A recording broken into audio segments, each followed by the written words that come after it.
মানুষ পরিবর্তন চেয়েছিল 2026-এর ইলেকশন নির্বাচনে। তোমরা দেখলে কি বড় রকমের একটা পরিবর্তন ঘটলো।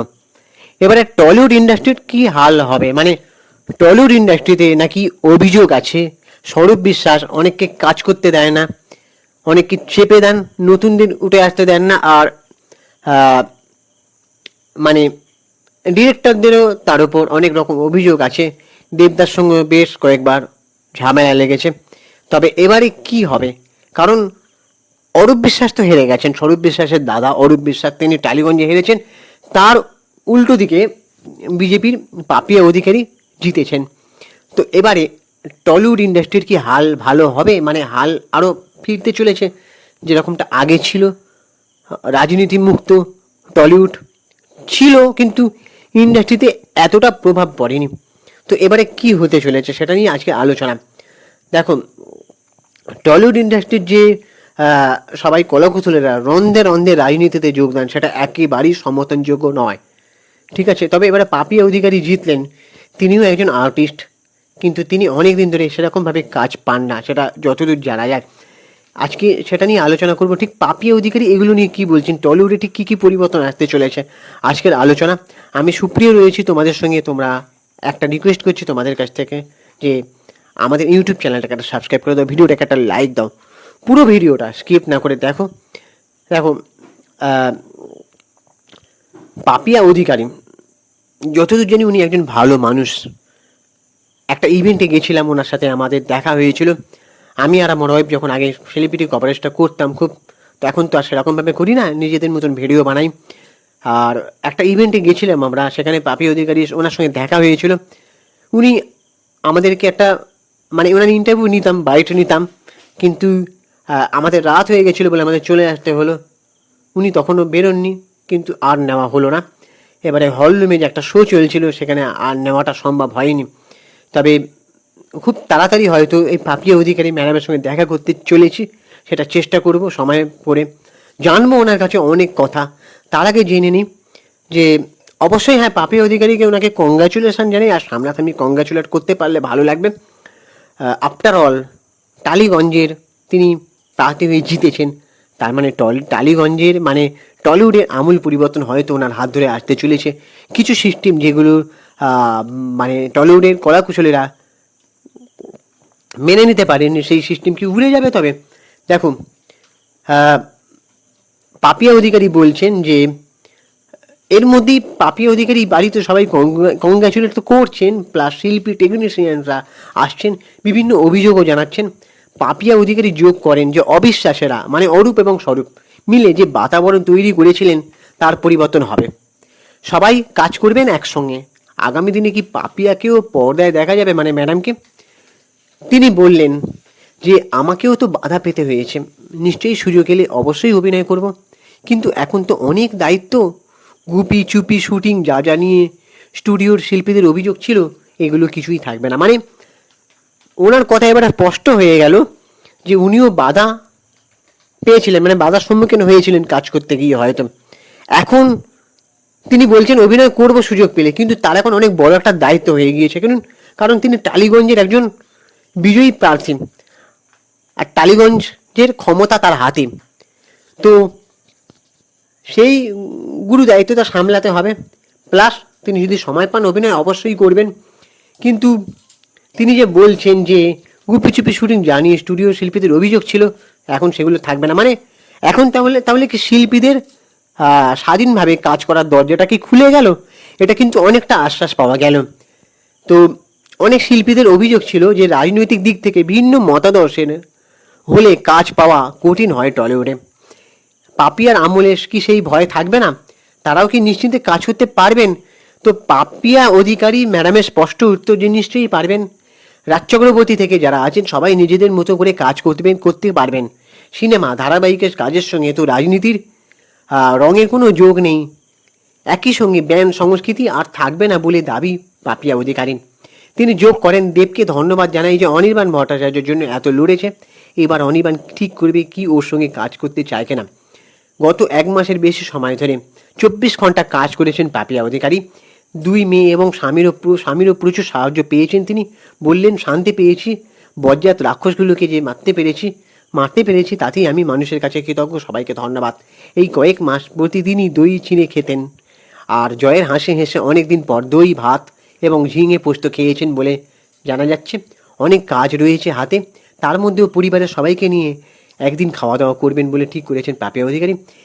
এই যে উনি বললেন যে শিল্পীরা কাজ করবেন, রাজ চক্রবর্তীর প্রসঙ্গ টানলেন। তবে একটা কথা আমি বলেছিলাম ভিডিওতে, যে রাজ চক্রবর্তী হালিশহর থেকে এতটা স্ট্রাগল করে উঠে এসেছে, তাকে রাজনীতির আঙিনায় মানায় না। আফটার অল সে একজন ডিরেক্টর, তাই না?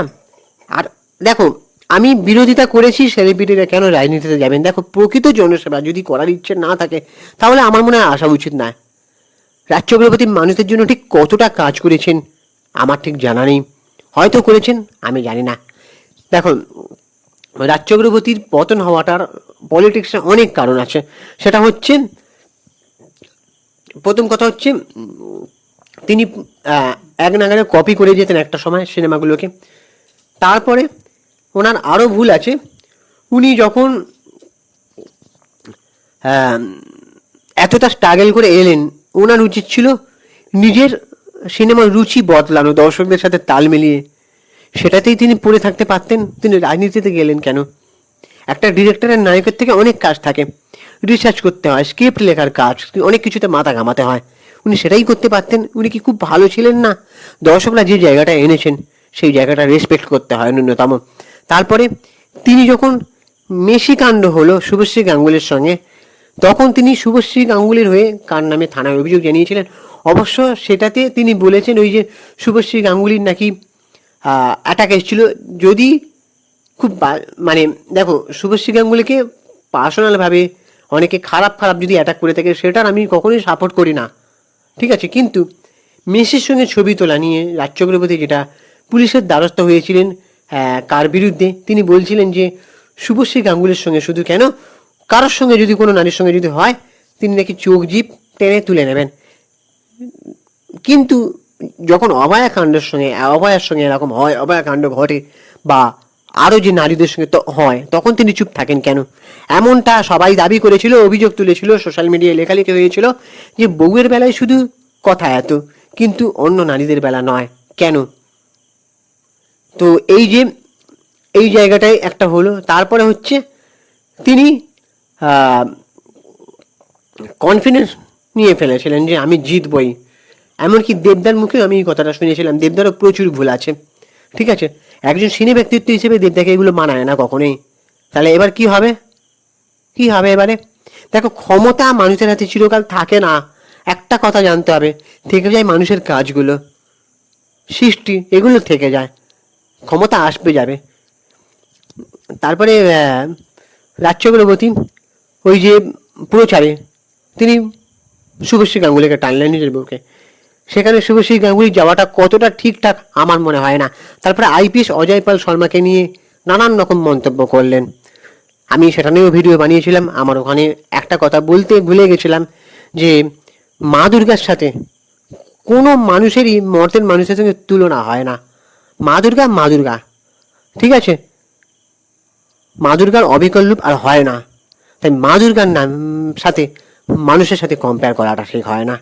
হ্যাঁ, এটা হতে পারে যে সত্যিকারের যারা নারী, যারা দেশের জন্য প্রাণ একদম জান দিয়ে দিচ্ছেন সত্যিকারে নিঃস্বার্থভাবে, তাদের কিছু কিছু নারীর সঙ্গে মা দুর্গার তুলনা টানা যায়।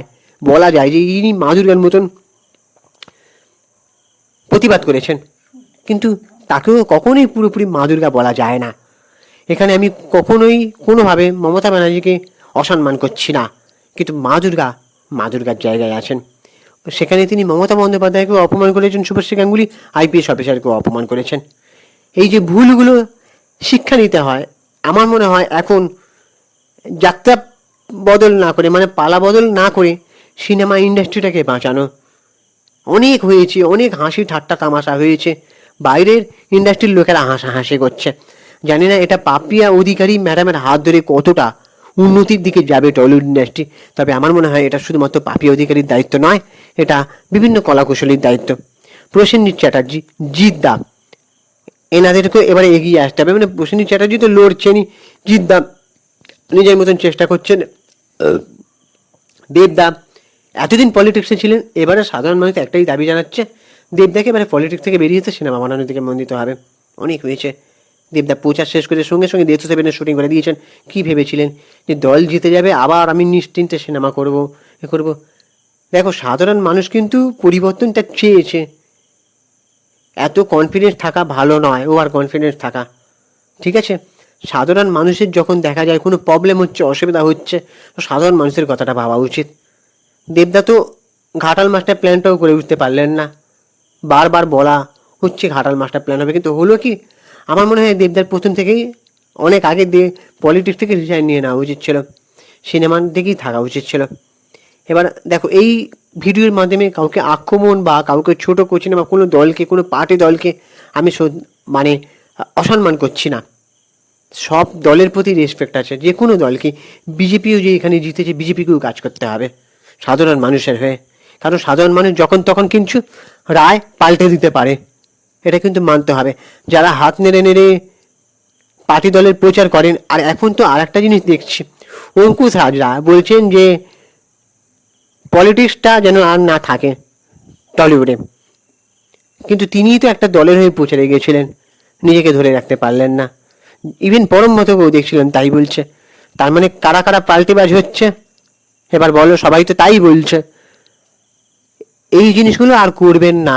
এখন সোশ্যাল মিডিয়ায় কাউকে চেপে রাখা যায় না, কারোর দোষ একটুখানি সামান্য ভুলও সোশ্যাল মিডিয়ায় উঠে আসছে। তো আমার মনে হয় পাপিয়া অধিকারী উনি হয়তো যথেষ্ট দায়িত্ব নেবেন টলিউড ইন্ডাস্ট্রির, যাতে কি করলে ভালো হয়। তো দেবদাকেও এবার একটু সচেতন হতে হবে, আর এইসব পলিটিক্স ছেড়ে এবারে সিনেমা ইন্ডাস্ট্রি যদি ভালো করতে চান নিঃস্বার্থভাবে, সেটাই করতে হবে বলে আমার মনে হয়। প্রসেনজিৎ চ্যাটার্জি, জিদ্দা সবার সাথে আলোচনা করে, সবার সাথে তাল মিলিয়ে আমার মনে হয় এবার প্লিজ রাজনীতি মুক্ত হওয়া উচিত। যে ইন্ডাস্ট্রিতে উত্তম কুমার দেখেছেন যে ধস আছে, তা সত্ত্বেও তিনি যেটুকু পেয়েছিলেন সেটুকুতে সন্তুষ্ট ছিলেন, তিনি সবার ছিলেন। একজন রাজনৈতিক ব্যক্তি হিসেবে একজন অভিনেতা সবার কখনো হতে পারেন না, এটাই আমার বলার। এবার তোমাদের কি ওপিনিয়ন তোমরা অবশ্যই জানাও। পাপিয়া অধিকারী, ওনাকে কংগ্রাচুলেশন জানাই। হয়তো আশা করি টলিউড ইন্ডাস্ট্রিতে এবার একটু কিছু পরিবর্তন আসবে। এই যে যারা কাজ করতে পারছিলেন না, অনেক প্রযোজক, পরিচালক বা যে নতুন নতুন ডিরেক্টর, নতুন নতুন ট্যালেন্টেড ছেলেমেয়েরা, তারা হয়তো আশা করি এবারে কিছু করে দেখাতে পারবে। তো তোমাদের কি মনে হচ্ছে অবশ্যই কমেন্ট করে জানাও। আর আমাদের ইউটিউব চ্যানেলটাকে সাবস্ক্রাইব করে দাও, ভিডিওটাকে একটা লাইক দাও। আমি ইনস্টাগ্রামে রয়েছে সুপ্রিয় পৌশালী সিনেমেরিয়া, ওখানে গিয়ে ফলো করে দাও। চলো টাটা, দেখা হচ্ছে পরে ভিডিওতে।